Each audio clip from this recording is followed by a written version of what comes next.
Bismillah wa bihamdih. Assalamualaikum warahmatullahi wabarakatuh. Alhamdulillah rabbil alamin. Wassalatu wassalamu ala ashrafil anbiya'i wal mursalin. Sayyidina wa maulana Muhammadin abil qasimil amin wa ala alihi wa sahbihi ajma'in. Allahumma asli ummata Muhammadin sallallahu alaihi wasallam. Wa farrij an ummati Muhammadin sallallahu alaihi wasallam. Warham ummata Muhammadin sallallahu alaihi wasallam. وانشر واحفظ وأيد نهضة الوطن في العالمين بحق محمد صلى الله عليه wasallam. Amin. Amma ba'du. Puja dan puji syukur marilah kita panjatkan kehadirat Allah subhanahu wa ta'ala atas limpahan rahmat dan nikmatnya kepada kita semua, sehingga alhamdulillah pada kesempatan ini kita masih diberikan kesehatan dan keafiatan oleh Allah subhanahu wa ta'ala. Salawat beriring salam semoga selalu tercurahkan atas junjungan alam baginda Nabi besar Muhammad sallallahu alaihi wasallam. Marilah kita perbanyak membaca salawat kepada beliau dengan banyak-banyak membaca Allahumma salli ala sayyidina Muhammad wa ala ali sayyidina Muhammad. Yang mudah-mudahan dengan kita banyak bersalawat kepada beliau, kita mendapatkan syafaat beliau kelak pada hari kiamat. Amin, amin, amin ya rabbal alamin. Pada kesempatan ini kita akan mendengarkan hadis Rasulullah SAW, hadis pertama pada kitab Mukhtarul Ahadis. Di sini Rasulullah SAW bersabda, Ati babal jannati yawmal qiyamati fa'astaftihu fayaqulul khazin man anta fa'aqulu Muhammad fayaqulu bika umirtu alla aftaha li ahadin qablaka. Rawahu Ahmad an Anasin. Jadi Rasulullah SAW bersabda, Ati babal jannati yaumal qiyamah. Pada hari kiamat nanti aku mendatangi pintu surga. Fa'astaftihu, kemudian aku minta dibukakan pintu surga itu. Seolah-olah nemoni bukaan ku lawang surga. Fayaqulul khazin, kemudian malaikat penjaga surga berbicara kepada Rasulullah SAW mengatakan, siapa itu? Man anta? Siapa kamu? Saya mengendang tepukan lawang surga. Fa'aqulu Muhammadun. Oh, saya ini Muhammad. Saya yang minta dibukakan pintu surga ini adalah Muhammad. Fayaqulu bika umirtu alla aftaha li ahadin qablaka. Kemudian malaikat penjaga surga mengatakan, oh, dengan sebabmu lah aku diperintahkan oleh Allah supaya tidak membuka pintu surga ini kepada siapapun sebelum kamu. Masya Allah. Berarti Rasulullah SAW adalah orang pertama yang akan memasuki pintu surga. Melihat dari konteks hadis ini, kita bisa ketahui, jadi perjalanan nanti ke surga itu adalah pertama kali Rasulullah melewati titian Shiratal Mustaqim, kemudian sampai ke depan pintu surga, terus beliau minta dibukakan pintu surga. Kemudian malaikat itu mengatakan, oh, siapa kamu ini? Bertanyalah seperti itu. Jadi ada dialog sebelum pintu surga dibuka. Kemudian beliau mengatakan, saya ini Muhammad. Bukakan pintu ini. Setelah itu, maka malaikat penjaga surga membukakan beliau pintu. Tetapi Rasulullah setelah dibukakan pintu, apakah beliau langsung masuk? Tidak. Jadi Rasulullah niki ia nunggu umatnya, menunggu semua umat beliau melewati titian Shiratal Mustaqim dan masuk bersama umat beliau, sehingga beliau berdiri di tepi titian Shiratal Mustaqim menyaksikan umat-umat beliau yang melewati, ada yang selamat, ada yang terjatuh. Beliau merasa khawatir. Beliau berdoa, ummati ummati Allahumma sallim sallim ummati ummati ummati. Ya Allah, selamatkanlah umatku, selamatkanlah umatku. ara sin seriong si beliau umat nateri beliau bersedih. Nah, jadi masing-masing kita akan melewati titian suratul mustaqim dengan amal kita masing-masing. Ada yang secepat kilat kalbarkil khatib, kita melewati titian itu seperti kilat yang menyambar. Ada yang cepatan angin, cepat burung, cepat kuda berlari, dan lain sebagainya. Bahkan ada yang ngesot-ngesot mungkin dia lewati. Kenapa? Karena amalnya.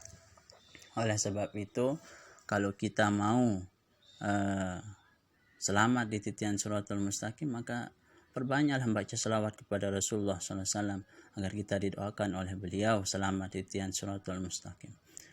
Malaikat Jibril pernah mendatangi Rasulullah SAW. Wahai Muhammad, siapa di antara umatmu yang baca salawat kepadamu 10 kali pagi hari, 10 pagi sore hari, maka aku yang akan memegang tangannya di titian suratul mustaqim dan menyeberangkannya sampai ke depan pintu surga. Kemudian malaikat Mikail berkata, wahai Muhammad, siapa yang baca salawat kepadamu 10 kali pagi dan 10 kali sore, maka aku akan mengambilkannya air di dalam surga dan minumkan untuknya nanti pada hari kiamat. Kemudian malaikat Israfil, peniup sangkakala, apa katanya? Wahai Muhammad, siapa yang membaca salawat kepadamu 10 kali pagi, 10 kali sore, maka aku akan bersujud di hadapan Allah Subhanahu wa taala. Aku tidak akan mengangkat kepalaku sampai Allah Subhanahu wa taala mengampuni dosa orang tersebut. Satu lagi, malaikat Israel, pencabut nyawa. Apa kata beliau? Wahai Muhammad, siapa membaca salawat kepadamu 10 kali pagi, 10 kali sore, maka aku akan mencabut nyawanya dengan penuh kasih sayang, dengan pencabutan yang lemah lembut, bagaikan mencabut rambut yang ada di adonan tepung. Itulah, jadi perbanyaklah baca salawat kepada Rasulullah SAW. Qala Ibnu Abbas radhiyallahu anha lil jinani thamaniyatu abwab. Jadi dari Sayyidina Abbas radhiyallahu anhuma bahwasanya surga itu terdapat 8 pintu. Ini keterangan dari hadis ini, surga itu punya 8 pintu. Jadi 8 surga itu pintunya terbuat dari macam-macam. Wahya thamanu jinanin, 8 surga. Awwaluha Darul Jalal. Surga yang pertama itu namanya Darul Jalal. Wahya min lu'lu' abyad. Surga Jalal itu, Darul Jalal terbuat dari mutiara putih. Wa thaniha Darus Salam. Surga yang kedua namanya Darus Salam. Wahya min yaqut ahmar. Dia terbuat dari permata yakut kemerah-merahan. Wa thalithuha Jannatul Ma'wa, yaitu surga Ma'wa. Wahya min zabarjat akhdar, terbuat dari permata zabarjat yang hijau. Wa rabi'uha Jannatul Khuldi, yaitu surga khuldi, min marjanin ahmar wa asfar, dari permata marjan yang berwarna merah dan kuning.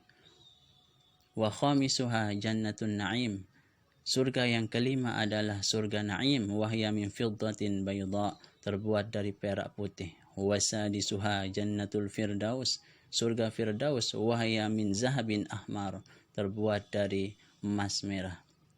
Wa sabi'uha Jannatu Adnin, wahya min durratin bayda. Surga yang ketujuh adalah surga Aden, terbuat dari intan yang putih, intan permata putih. Wa thaminuha Darul Qarar, yang ke-8 adalah Darul Qarar. Wahya min zahabin ahmar, terbuat dari emas yang merah. Itulah gambaran bentuk surga. Pintunya saja demikian luar biasa, apalagi isinya. Jadi disebutkan bahwasanya surga itu mala ainun ra'at wala uzunun sami'at wala khatar ala qalbi bashar. Mala ainun ra'at, isinya surga itu tidak pernah dilihat oleh mata di dunia ini. Wala udhunun sami'at, suara-suara yang ada di dalam surga tidak pernah kita dengar di dunia ini oleh telinga kita. Wala khatar ala qalbi bashar, dan surga itu tidak pernah terlintas kenikmatan dan bayangannya dalam hati kita. Umbe-umbe tante bayanga indahna pantai Senggigi, umbe-umbe indahna pantai Bom, pantai Ampenana, masih tidak akan bisa terlintas dalam hati kita kenikmatan dan bentuk keindahan daripada surga itu. Di dalamnya terdapat bidadari-bidadari, yang mana bidadari itu gigina doang lamun cengik bidadari no kesela itana kalah-kalah sinar jelo kumbena. Iya, karena itu terjadi si Allah Subhanahu wa taala lamun itu ngingit tain gigin doang kendaitan lagu lamun bidadari luar biasa. Na betusi doang, na berludah bidadari itu, andai kata berludah di pantai Ampenan, langsung pantai Ampenan itu akan manis airnya. Lagu lamun ita betusi oleh pantai Ampenan serim pedis saya na pantai ni. Kenapa ya? Karena dosa antelo luek-luek tain gigin tain ada bersihkat. Nah, seperti itu. Itulah kenikmatan surga luar biasa. Semoga kita termasuk dari ahli surga. Ya, bagaimana caranya? Ya, kita harus persiapkan. Wa tazawwadu fa inna khairaz zadi taqwa, dengan berbekal takwa kepada Allah Subhanahu wa taala. Nah, itulah uraian singkat daripada hadis pertama ini. Hadis ini diriwayatkan oleh rawahu Ahmad an Anas, diriwayatkan oleh Imam Ahmad dari Sayyidina Anas. Nah, jadi itu. Semoga kita bisa melaksanakan ibadah itu semampu kita. Jadi ini temalas-malas, lamun temalas-malas lawan tanya nyesal kumbena, lamun tawah malas di dunia lah, perjalanan akhirat itu masih panjang. Belum hari kebangkitan, belum berjalan di padang mahsyar, kemudian berkumpul menunggu dihisab satu persatu, melewati titian Shiratal Mustaqim, yang titian itu adalah lebih tajam daripada pedang. Tidak sembarangan. Besar titian itu adalah seperti urat bulu dibelah menjadi 7, rambut dibelah menjadi 7, lebih tajam dari pedang, luar biasa.